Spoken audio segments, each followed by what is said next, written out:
So, you've got another installment of that math book with the talking donkey? Yes, sir, I do. And per your request from last time, we're going to steer around all that nonsense and dive right into the dark and the gritty. Oh boy, how gritty are we talking about here? Stoned to death gritty. Oh my God. Yeah. A man has stones hurled at him forcefully by his friends and neighbors until he's a bloody pulp. What a horrifying and agonizing way to die. It doesn't get much more horrifying or agonizing than that. And what did this man do to warrant such an extreme punishment? Was he a child molester? No. A serial killer? No. Did he throw his feces all over the temple or something? He gathered sticks on the Sabbath. I'm sorry, what? Sticks. He gathered sticks.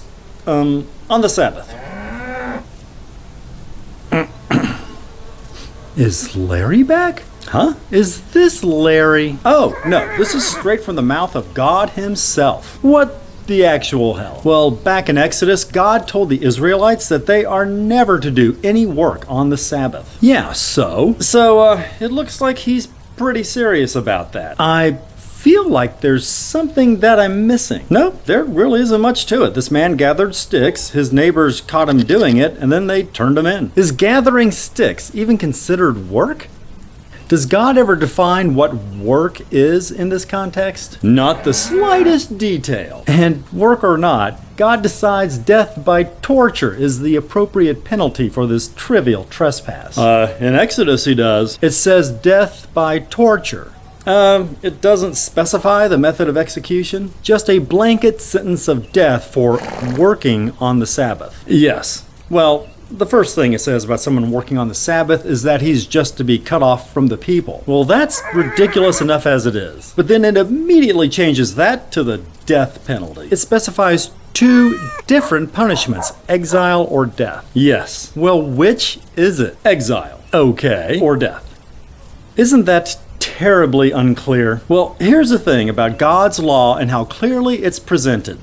I'm going to need you to get all the way off my back about that. Okay, let me get off that ambiguous frickin' thing. Great. So yeah, wow, that was disturbing. We aim to please. What else of a dark and gritty nature does this book have in store for me? How about the test for an unfaithful wife? Ooh, scandalous. It sure is. This test detects if a wife has had sexual relations with a man who's not her husband. But isn't it impossible to conclusively determine that sort of thing in these primitive times? It's so weird when you describe our modern day that way, sir. It is what it is. But to answer your question, determining whether some hanky-panky has occurred is going to be super easy, barely an inconvenience. Oh, really? Yep, the priest just puts together a drink made of dust and curses and has the wife swallow that. And what happens? Well, if she's pregnant by her lover, the drink causes an abortion. Oh my God. Yep, her abdomen swells and her womb miscarries. Wow.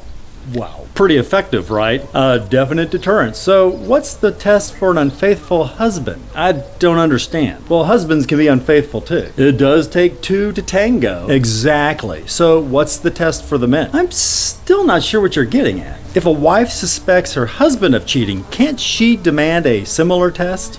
The wife suspects her husband. Yeah, does he drink the curse water and then say his nuts shrivel up and fall off if he's guilty of infidelity? You're messing with me. Dude, damn, you're slow. You got me. The test for an unfaithful husband.